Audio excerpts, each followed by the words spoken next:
Hello, my friends. Welcome again to my YouTube channel.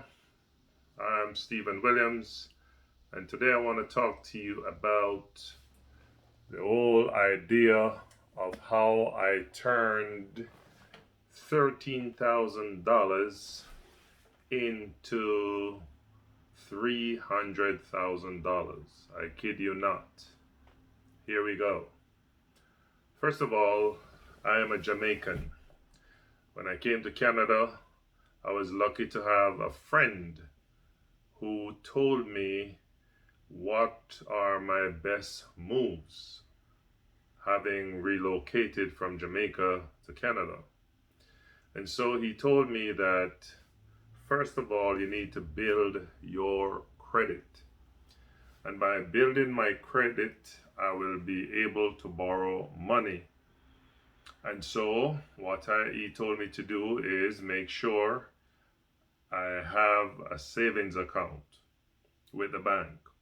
So, whenever I go to make a purchase, he told me to use my credit card to make the purchase, deposit the cash in the bank, and then just pay it same time and not carry a balance with me. So I followed. I built my credit. In no time, my credit was very good in the 800s.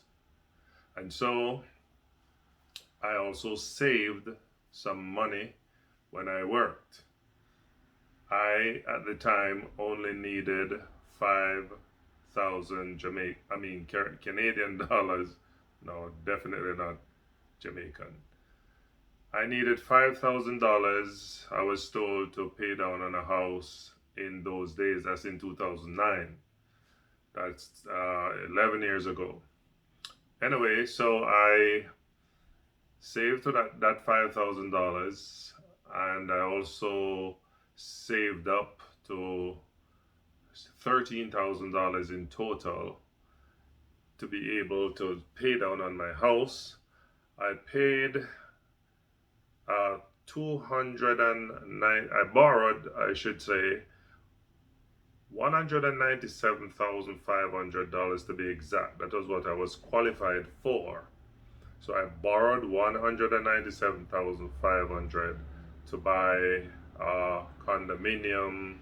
It was what, a 3-bedroom house, and I used that 13,500 was down payment, and 7,000 was for the closing costs and all of that. Now, I was lucky to be in the market when the prices just kept on going up, because 4 years after I bought the property, the prices just kept on rising. I think it was, they say the Chinese were buying up properties in Canada, and so the price just kept on rising and rising and rising. So I thought about it carefully, and I decided that I was going to sell my house. I was offered $341,000, and that's within a 4 year span. That's almost like near double.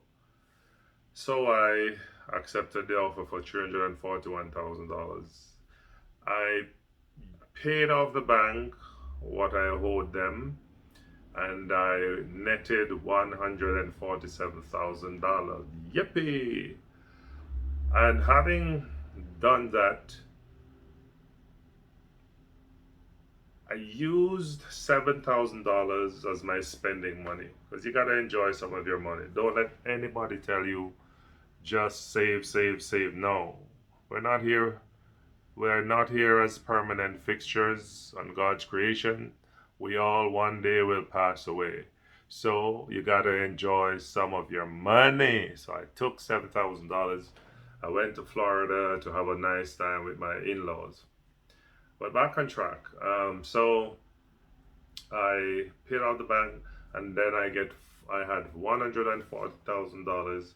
I decided to move out of the major city of Brampton, and I went to the Niagara region.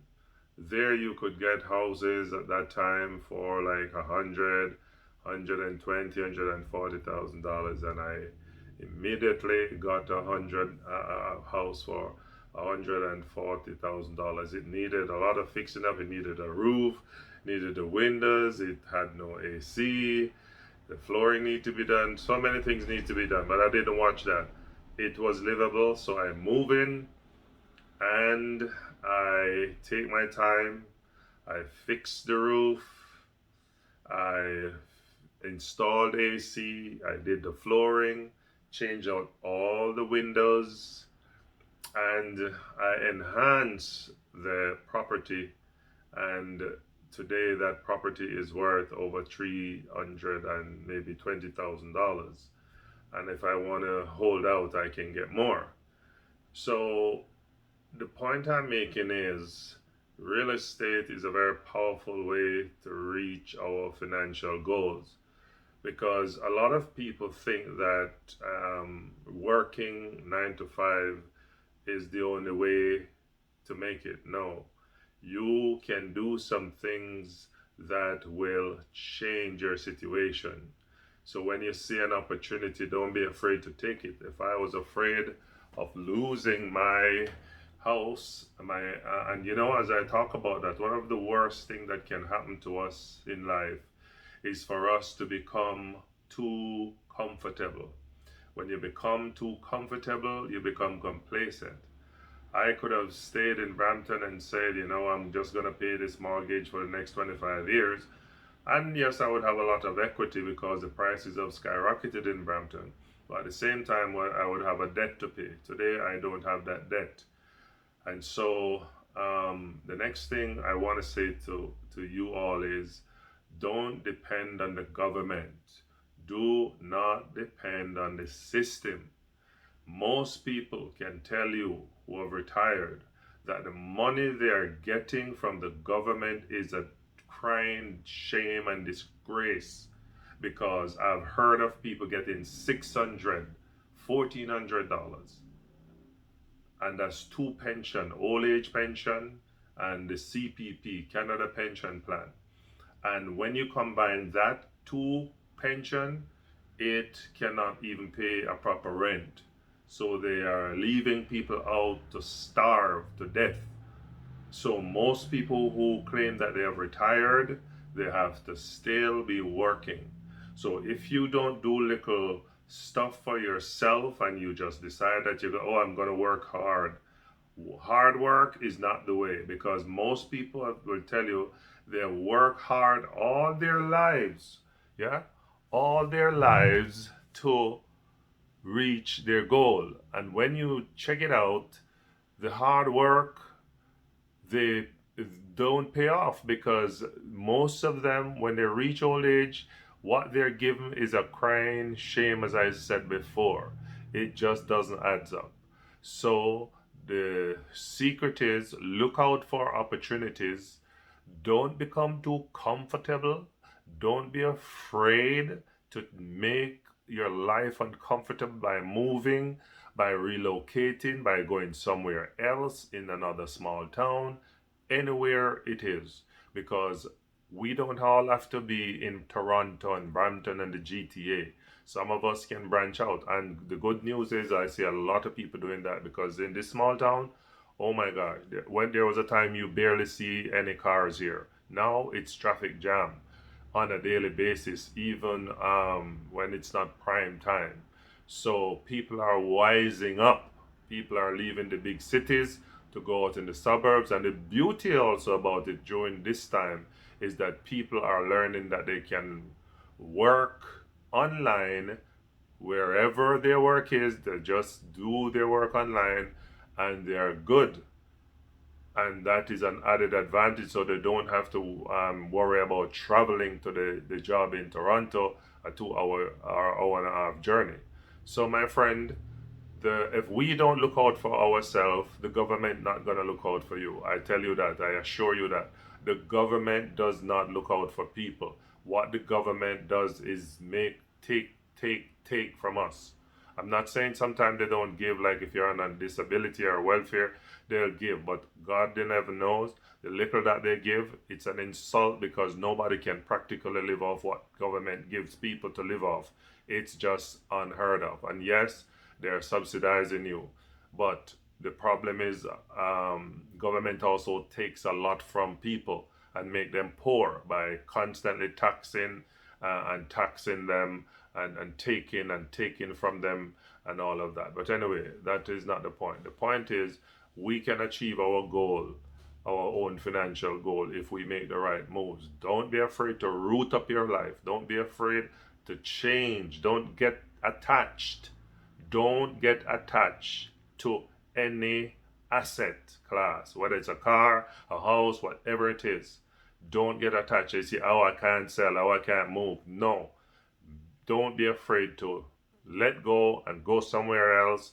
Let go of that stuff and buy something else, because in the long run it pays off. That's how I turned $13,000 into $300,000. And the good thing about it, I don't have to stop there. Yes, I'm comfortable right now, but there is also still higher heights to achieve. You know, some of us know about a ladder.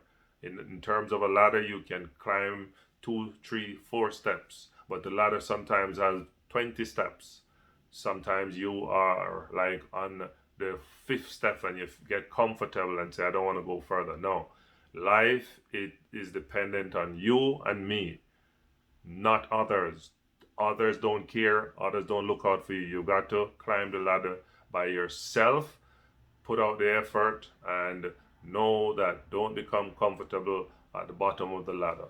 Don't forget, look at this. This is like a pyramid. This is how the world is structured. A tiny few is right here. They control all the wealth, most of the wealth. That's the 1%.